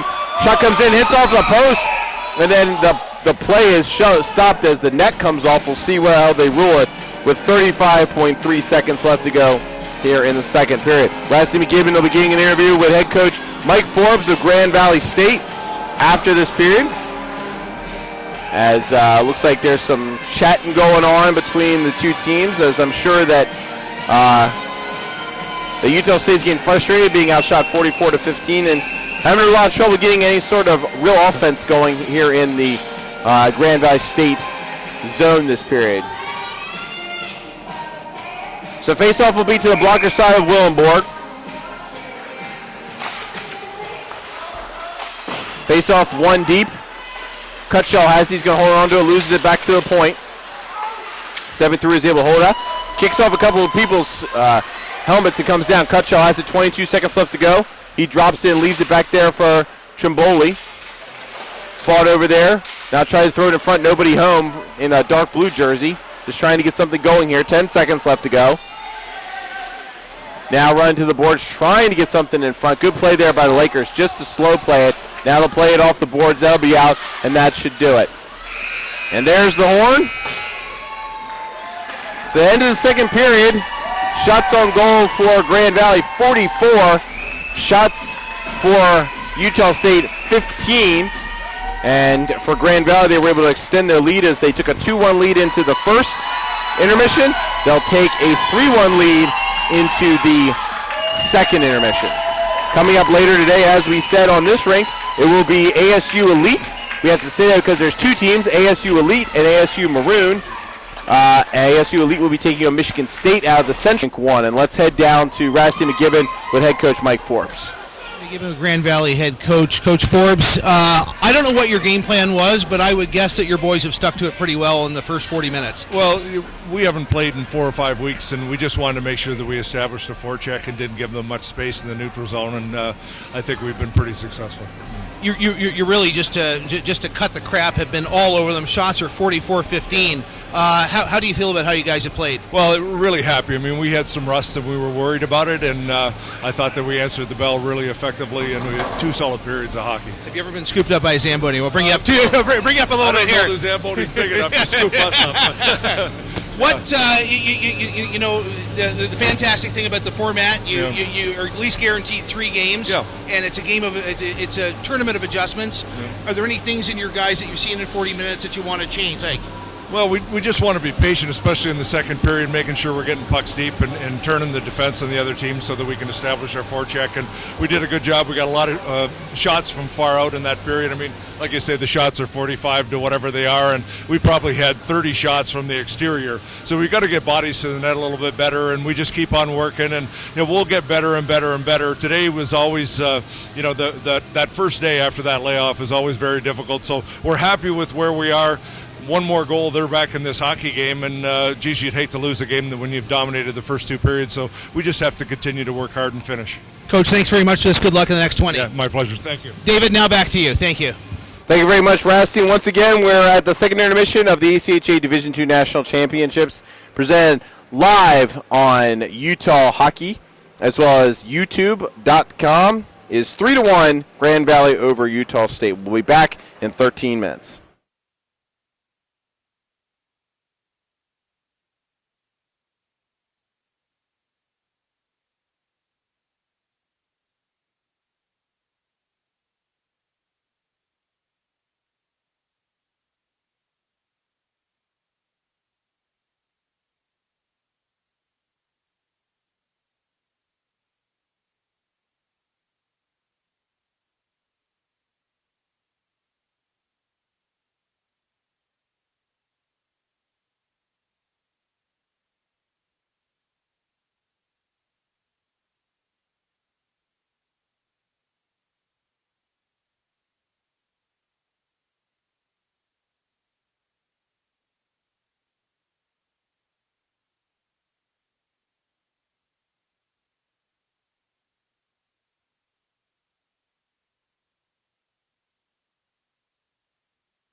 All right, folks, welcome back out to Westchester, Pennsylvania at Iceline Quad Rinks for the ACHA Division II National Championships. My name, Dave Kurtz.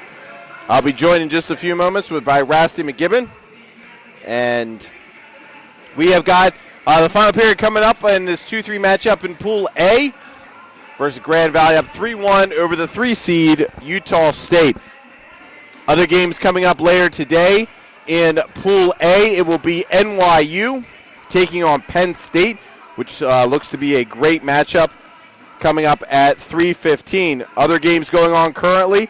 William Patterson at the second intermission is currently up 5-1 on Lindenwood. Florida Gulf Coast up 5-1 on Keene State as they play in the second. And Utah and Miami are tied at 1 with about a minute left to go in the second period. Coming up later today on this rink, it will be Arizona State Elite taking on Michigan State. We'll be bringing you that game. Lindenwood Belleville will be taking on Boston University at 3 o'clock. NYU versus Penn State at 3:15. And rounding out our day of coverage on rink 4, it will be Liberty against Arizona State University Maroon. As I'm joined back on the broadcast by Rasty. Rasty, 20 minutes left to go here in the game 3-1. Grand Valley dominating so far here in this game.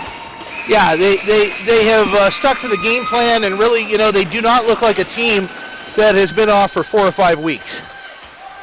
And they just got to keep doing the same thing. They'll be well over 50 shots, which was my prediction.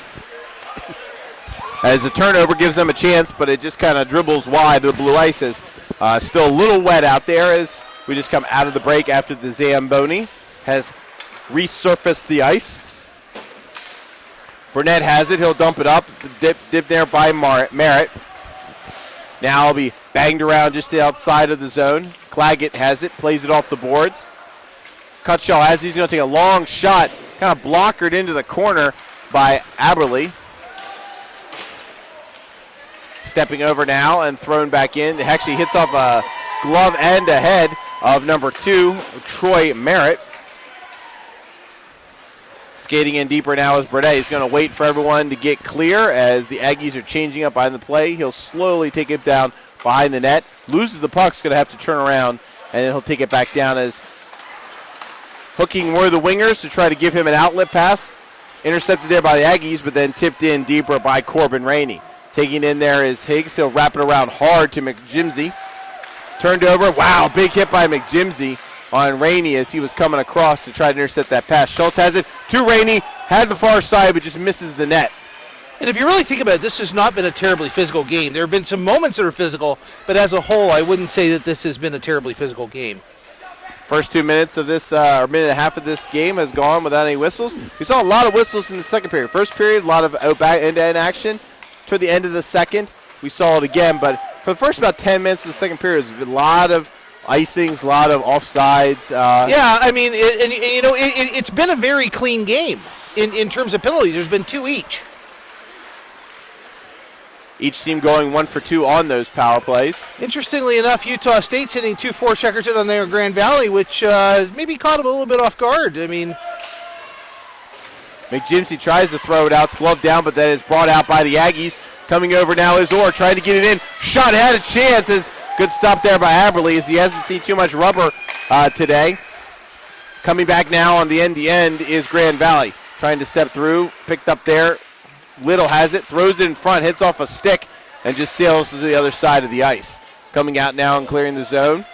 Forcing the Lakers to step back on sides. Coming in now. Tipped away again. Shot this one right into the stomach of the defenseman, number 7, Brandon Fisher. Aggies looking to try to bring it out. Steps right over the stick, and this will go down the other end. If Hicks had his stick on the ice, probably would be able to receive that pass as he was skating up. So we'll come down to the other end. No change for the Aggies. Probably one of the best starts to any period here if you're a Utah State fan, and I think it's really some pressure in the Grand Valley zone. They also are trying to headman to actually skate the puck out of the zone, which has been what has been most successful for them in the first 42 minutes of this hockey game. Little pass between the legs, thrown in front. Nice shot there, right in front by Cameron Dyed. And Willenborg was able to stop it and then glove it out of the air. But that was a nice between the legs, behind him pass right into the high slot. And a great opportunity with just under 17 minutes left to go here in the game. 3-1 Grand Valley over Utah State, day one. Great thing about this is that your season is not over after day one. But obviously, is Division I still running that format? Yeah, unfortunately. Yeah. The winds of change may blow.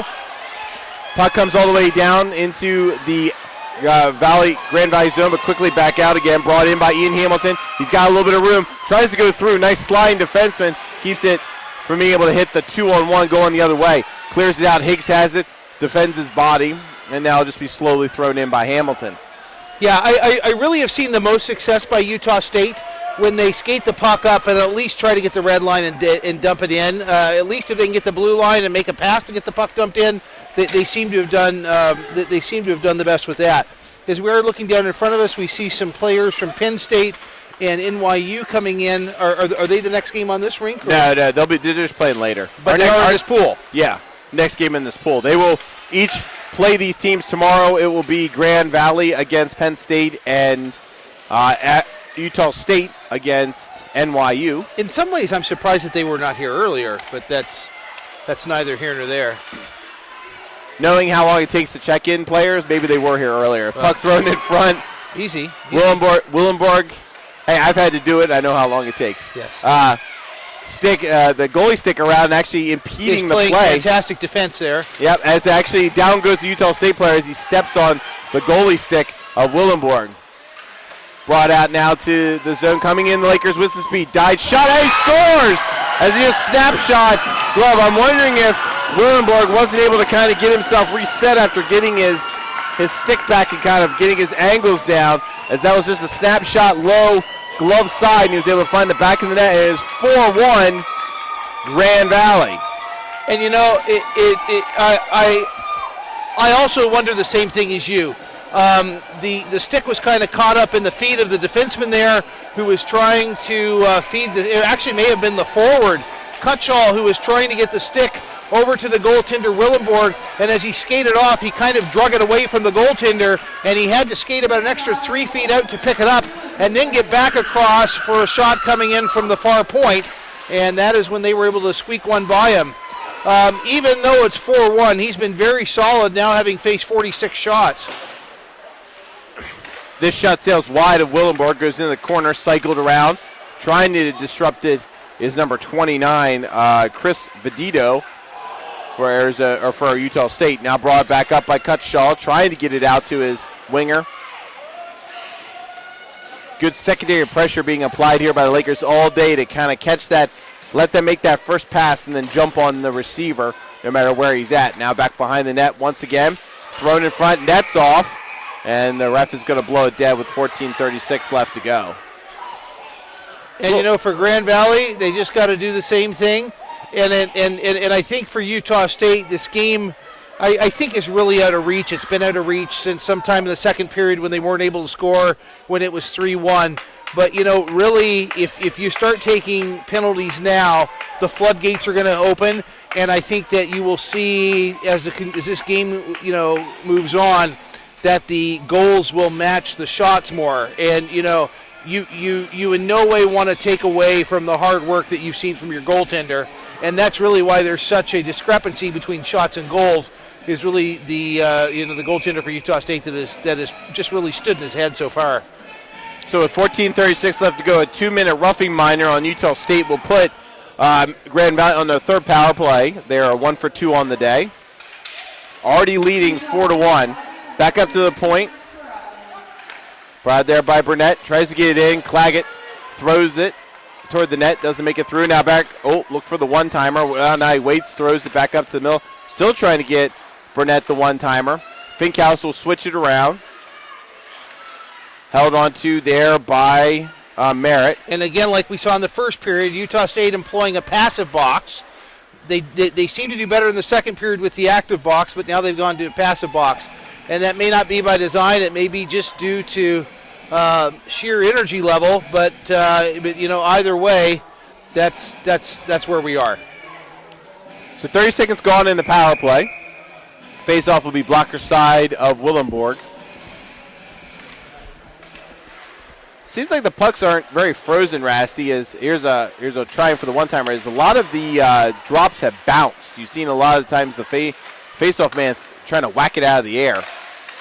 Back up now to Burnett. Burnett looking for the one-timer. Goes over to his partner, throws it down low as they're employing the umbrella here against Utah State. Willenborg will glove it. Well, really of all the Utah State players, Willenborg has had an incredible game, and the score is not really is somewhat reflective when you take into account the amount of shots. But with that being based, the fact that they're not being active out on that shooter is only going to make him have to work harder for the next buck one of this power play. Shot by Claggett, and Gay takes it right off the crossbar and back out the other side. I think for Claggett, there is not a shot that he does not love, as he is. But pretty much if it's on his stick, it's toward the net. Burnett has it shot. This one hits off of Gibbons' stick. This one thrown in front and tapped in as comes by Michael Bishop. As sliding across was Willenborg and backdoor. And now is a 5-1 game on the second power play goal for Grand Valley State. Now, I'm not going to go out on a limb, but I am going to say I think this game is out of reach for Utah State. Considering how much work he's had to do you have the captain go out to Willenborg and say, do you want to rest the rest of it? Because here's the thing. You can have a bad day, win the 2 next games, and you can theoretically get out of this pool. So he's been solid. We heard John Eccles talk at the first intermission there that his goalies are consistently both good. Do you want to give him a rest? I think a lot of it. Here's a chance. There's a backhand. Alberly comes way out and disrupts that. A lot of it probably have to do with who the planned starter is for game 2.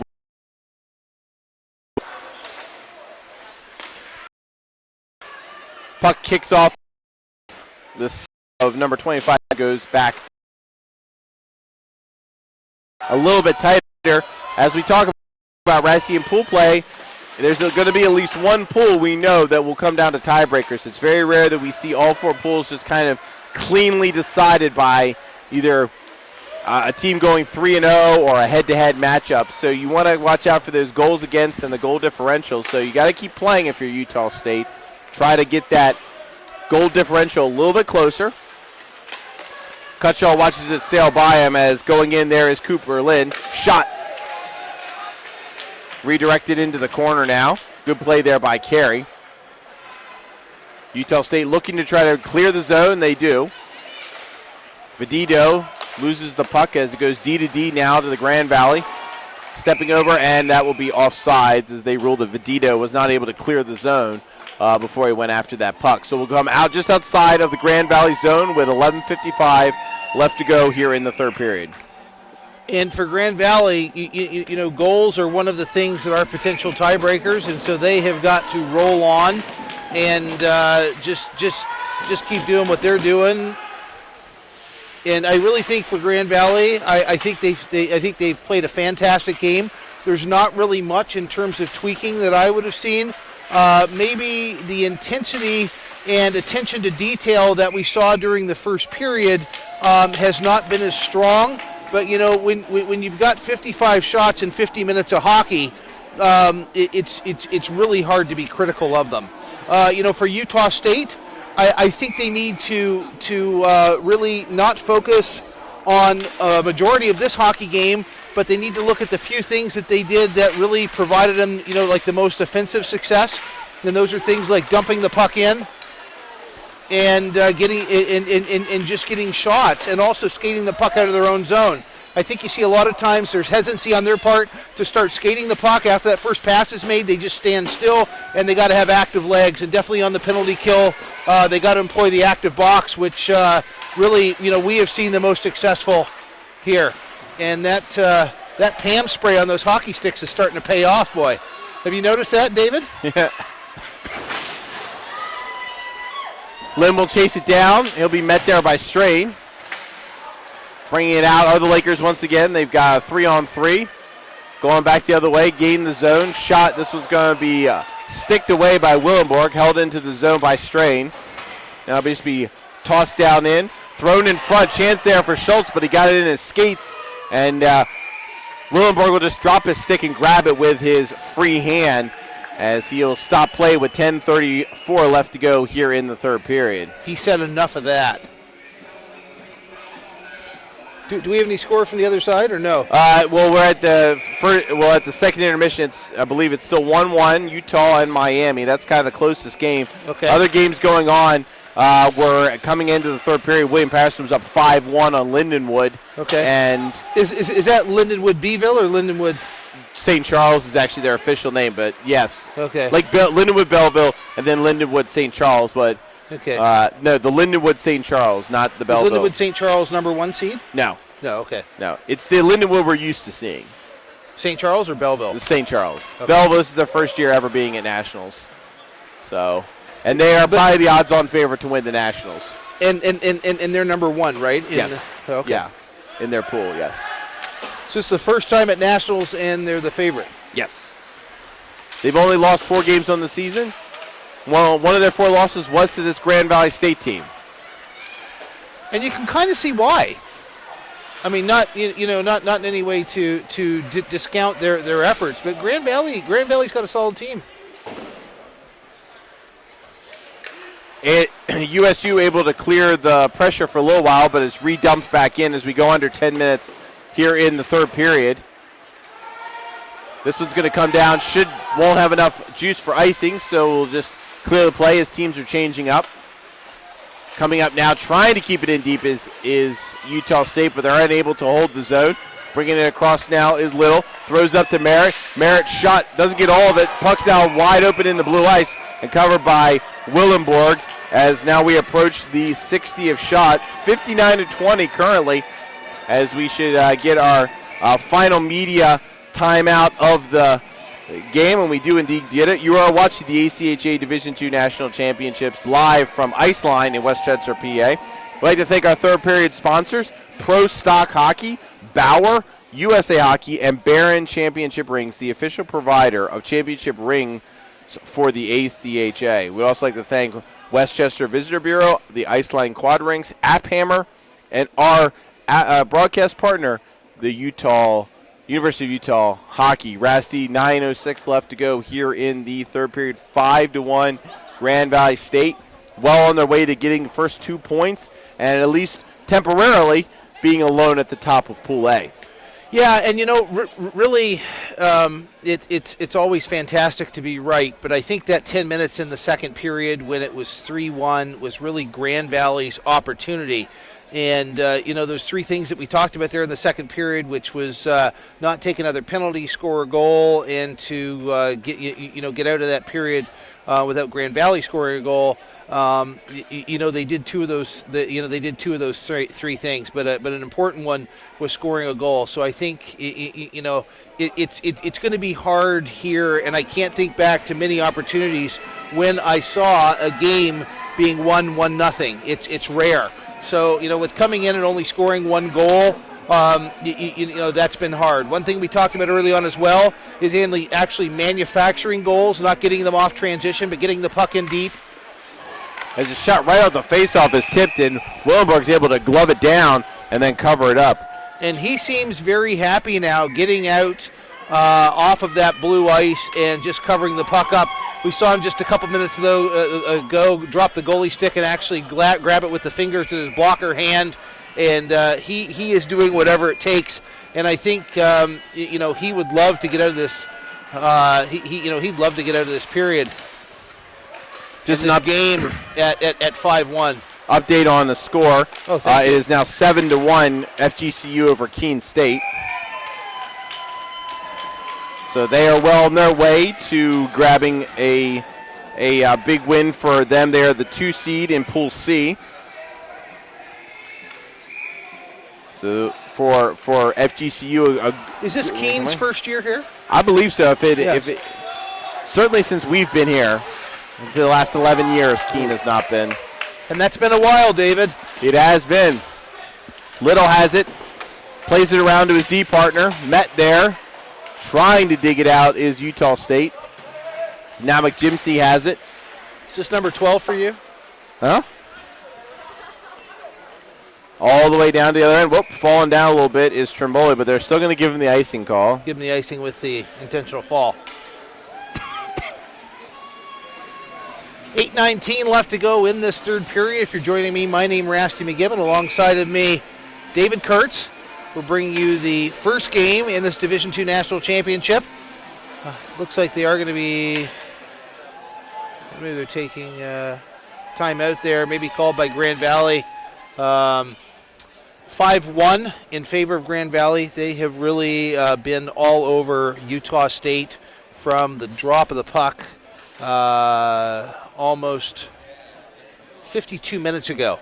Shots really are somewhat indicative of the way that Grand Valley has owned this game, 63-20. And I think they have stuck to game plan, and you really see the coach for Grand Valley there just pacing the bench and just giving his guys an opportunity to rest. And, you know, if you are the coach, Coach Forbes for Grand Valley, having said there in the second intermission that they have been off for about 4 to 5 weeks, you got to be happy with how strong his guys have come back. You can really see and understand why they are the number 2 seed. Coming in from that strong Central Division. And, you know, for Utah State, the fantastic thing about the way that the format is here in Division II, you live to play another day, and at least tomorrow's games do matter. Face-off one deeper into the into the Grand Valley zone. Trying to dig it out and come up with something there is Herman. Herman fighting for it. That puck, it squirts out, hits a bad angle, and comes out and allows Grand Valley to clear the zone. They're just going to do a soft dump in here as we go under 8 minutes left to go in the game. Met there, only sending one man in deep. It looks like they'll be kind of playing to allow Utah State to walk it out, but they're going to make them walk the entire length of the ice. Trying to get it out. They do finally clear it out to Cutshaw. Cutshaw does not have numbers. He's going 1-on-3, loses the puck, runs into a defenseman, and gives it up. Long pass over, picked up by Schultz. Schultz will gain the zone. He's looking to throw it in, and Willenborg's just going to glove it down and hold on to it as he kind of misplayed just a little bit, but the puck landed right next to him, and he's going to stop the play again. So, just to talk a little bit about to this format. See, we have a 1 through 4 ranked in this Pool A. A number 1 in this case is from the Northeast, which is NYU. Number 2 from the Central and Grand Valley. Number 3 from the West in Utah State, and number 4 from the Southeast, which is Penn State. And NYU and Penn State will be actually down getting dressed right now to take the ice here at the conclusion in 7 minutes and 9 seconds, unless a miracle of biblical proportion happens here. Being fought over down by the Grand Valley, coming out as Utah State trying to get it through, throws, hops over Higgs' stick. He had a shot, chance, stick down by Grand Valley, and they'll clear the zone. Skating it down into just above the hash marks there. Yelderman. Stepping through is Koleski.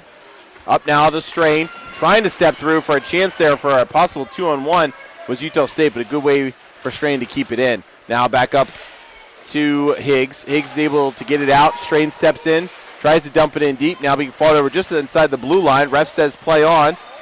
Now Lim tries to grab it, but it dig it in deep now. Brought out by Blauer. Blauer loses it and gets bumped in chance for Utah State, but they cannot get the stick on it. Coming up with some speed is Carey. He gains the blue line, gets rubbed off the play, and the puck continues to go in right to the hash marks. Being fought over just at the top of the circle on the blocker side. Dot.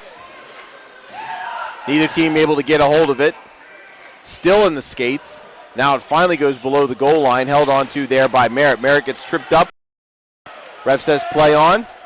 Now it comes up. Nope, ref actually did make that call a little bit late as coming out was Aberle. He almost had to play the puck as he was skating by it.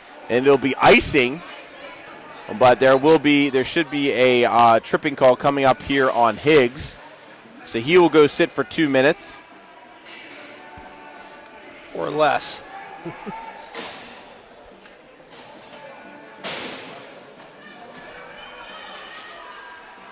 5:39 left to go. If you're tuning in, this is a game heavily in favor of Grand Valley, both in shots and on the scoreboard. 64-20 the shot. Score is 5-1. Rasty McGibbon here with David Kurtz. Day one of the ACHA Division II National Championship from Westchester, United States. And Grand Valley really has done no wrong.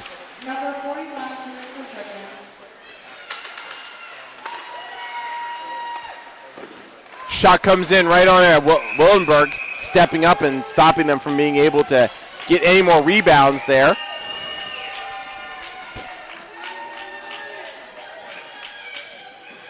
Willenberg has played very well, Rusty. 65 shots. I think the ones that there were probably one or two that I think you like back.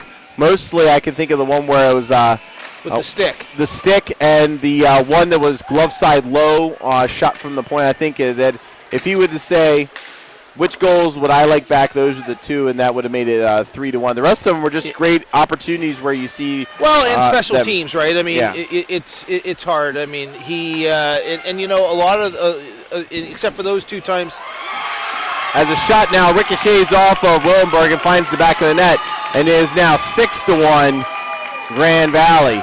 Third power play goal in the day for the Lakers. Going down, is he going to give the word to the backup goaltender? And with 4:55, you don't want to demoralize Willenberg. He has played very strong. I think they're going to leave him in. I think it's tough at this point to pull your goalie. Yeah, I think you know, and again, it may not have made a difference, but whoa, big time bouncing goal goes into the corner. Brought around behind, now lost again. Grand Valley on the attack, brought up now. Here's a chance for Utah State to try to clear the zone. Pass to Lim is intercepted and just dumped down low, and I think we're going to see lots of that from Grand Valley with the final 4:28 left to go in this third period, is get the puck in deep, just send in a forechecker, make them work their way up. If you get it on your stick like this, shoot it in deep, keep that puck on this side. You can't get scored on very efficiently if the puck's in their zone. No, I agree. So this will be a big win for Grand Valley, as we figure this will be a pretty competitive pool, as NYU, the defending national champ from last year, returns most of their starters, as well as Penn State, which was able to get through the regionals last year. I would say they might have had a slightly better team talent-wise, but they was not able to make the nationals last year, as they lost in day 2 of the regionals to Liberty in overtime. This year, they went to overtime both games and won both of them, and were able to beat Toledo and advance to the national champions. But you never want to take anything away from them. They are a dangerous 4 seed with some experience at being at the nationals on most of their team. Puck comes down. This one's going to be for icing, so we'll go down to the other side with 3:20 left to go here in the third period. And really, what's left in this game for me is just to see if Grand Valley can get which I don't know. I'm trying to think of a time. Now, a lot of times we don't have a shot clock at that's an towards 60, yeah. But I don't 70 shot. So they've second period. You know, a lot of shots. It's a lot of shots. So with that hand pass, that'll bring it back into the zone. Just giving you some updates on scores around the rink. Still 3-1 William Patterson over Lindenwood. How many chairs are we going to need for the campfire tonight? Probably 20, aren't we? You okay? Yeah. I'll be right. Yeah, that campfire really got you, didn't it? Yes, that's up to Chase now. He'll dump it down low, rings around all the way to the other side. Coming down from his D position is Higgs to pinch in to keep it in, at least temporarily. Swinging it around and trying to bring it out. There was Burnett. He loses it, now gets it back.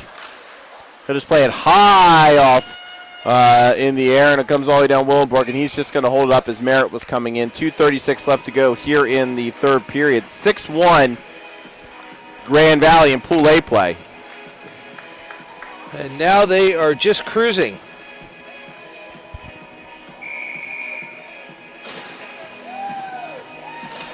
Face off, one back by Utah State. Wrapping it around. Now up to Cutshaw. Tries to get it out to Vedito. Bringing it in now. And trying to throw it in front of the net. There was Abram. Coming in, helping out, there was Herman. Stepping up, skating up with it quickly is number 17, Adam Koleski. As we approach the 2-minute mark, as this one comes in on Willenborg. We're up to 68 shots now, Rast. Yeah, I think they're going to make it. I think they're going to make it, which is pretty incredible. So let me ask you, Dave. I mean, if you had to be, and again, you're going to have to use a fine-tooth comb. If you're critical of Grand Valley, is there anything that you could say, from your past coaching experience that they think they need Here's to a chance change? for Lim as he gets rubbed out. They're going to call interference on that play, I believe, and it's going to put them on the power play with just under 2 minutes left to go. So Utah State, barring a goal by them, will be on the power play the rest of the game. One thing I have not seen, just because of the way it goes, even though there's 21 shots, I haven't had to see Aberley really work that much. So, I mean, I think he's a good goaltender. I feel that, obviously if you're on Grand Valley and the 2 seed in the Central, you're a good goalie. He's worked. Yeah. But I'll be interested to see moving forward if he's their number one guy that they ride the whole time when he faces maybe a little bit more consistent offense. Yes, yeah. Really, we talked about they got about 5 shots there in the second period that raised their total during that power play from 10 up to about 15. But, really a quarter of their shots have all come on 1 2-minute power play in the second period. So 2-minute interference penalty called on Grand Valley will allow Utah State to be on the power play. Again, as we said, rest of the game, unless Utah State is able to score. Only the 6th penalty of the game, clean game. Which is pretty good, right? So they'll step over the line, dump it in. Lim has it. He'll hold on to it. Now tries to get back up to Givens. It's intercepted. It looks like it hit a piece of raised. Whoa, raised ice. As now we're going to get an even penalty. As looks like a little frustration call there. We'll see who that get called on, what the call actually is. But the number going down was Cameron Died. So the send to the box is number 11, Cooper Lim. So that'll even us up. The captain, yeah. And that'll make us go 4-on-4 for rest of the game. Refs having a little bit of a discussion here. I'll be interested to see maybe if they're tacking on something extra to this. Yeah, yeah.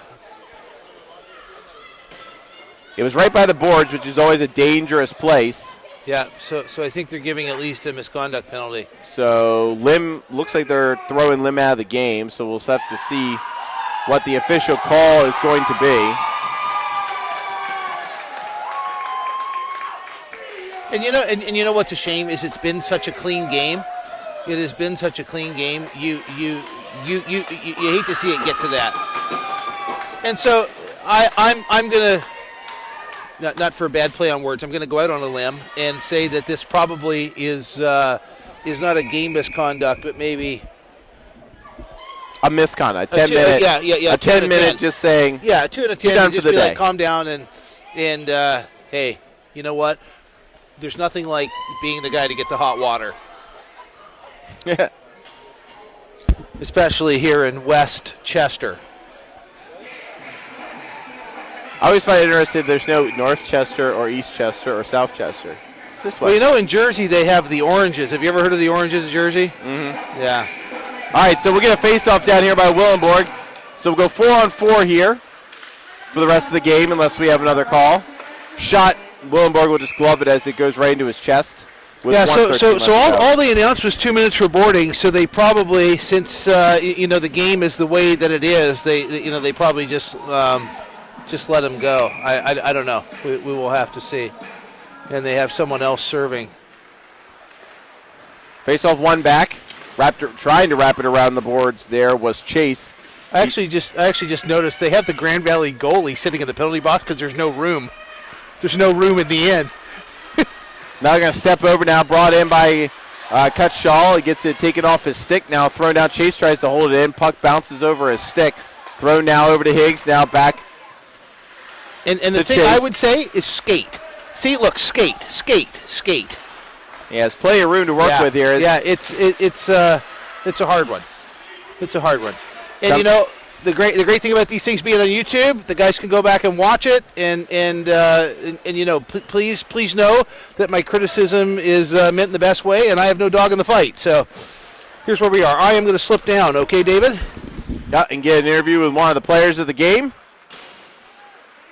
Coming up now is Utah State. We're under 15 seconds left to go here in the third period. 6-1 Grand Valley. They will finish off this game and get 2 points and move to the top of Pool A, at least until the end of the NYU and Penn State here in Pool A. Puck thrown in front. One last chance for Utah State, and that's it. So Grand Valley making a statement here that they are one of the contenders for the national championship with a 6-1 lead over Utah State. Final shots in the game, 69 for Grand Valley, 21 for Utah State. As is customary in our great game of hockey, there will be a handshake afterwards. And it's good to see after competitors to just shake hands. Both these teams will be in action tomorrow. We'll take a look here at the schedule and let you know what time they'll be playing. Tomorrow, Grand Valley will be taking on Penn State at 3:15 Eastern Time. And for Utah State, they will be playing, trying to find that for you folks, scrolling through the schedule. They'll be taking on Penn State at 12:15 tomorrow. So 12:15 Utah State against Penn State, 3:15 Grand Valley against Penn State. All times are Eastern here in West Chester. We want to thank a couple of our partners as Rasty's looking for his player of the game. I want to thank Utah Hockey as well as the Ice Line. I'd like to thank App Hammer. If you haven't gone to the website, go to ACHA-mensD2nationals.com and you will get a great website. As let's go down to Rasty. Rasty with the captain of Grand Valley. Rasty McGibbon here, coach of Grand Valley, Zach Strain. You know, I was talking to your coach there, second intermission. He said you guys have been off for 4 or 5 weeks. Yep. Is it fair to say the rust is off? I think the rust is off, yeah. We worked hard in practice, so I think we shook it off there. Pretty commanding performance as we look down, 69 shots on goal. Like, how do you even comment on that?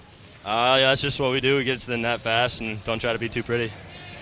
If I were trying to be critical, which is very hard after 69 shots and a pretty commanding performance, goalie didn't see a lot of work. Is that in any way concerning to you going forward in this tournament? No, Yuri's great. He'll be fine. Fantastic. Anybody you want to say hi to back home? No, they're all here.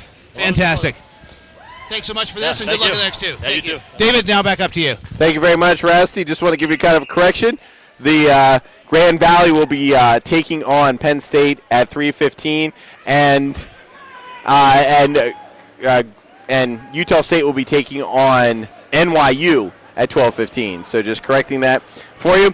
Want to close up shop. Want to thank Rasty McGibbon, my tag team partner. We'll be back at 3 o'clock with ASU Elite against Michigan State as we round out our day. We'll get you the scores from around the rink as well as what's going on around the tournament. So until then, this is Dave Kurtz for Rasty McGibbon saying so long and God bless.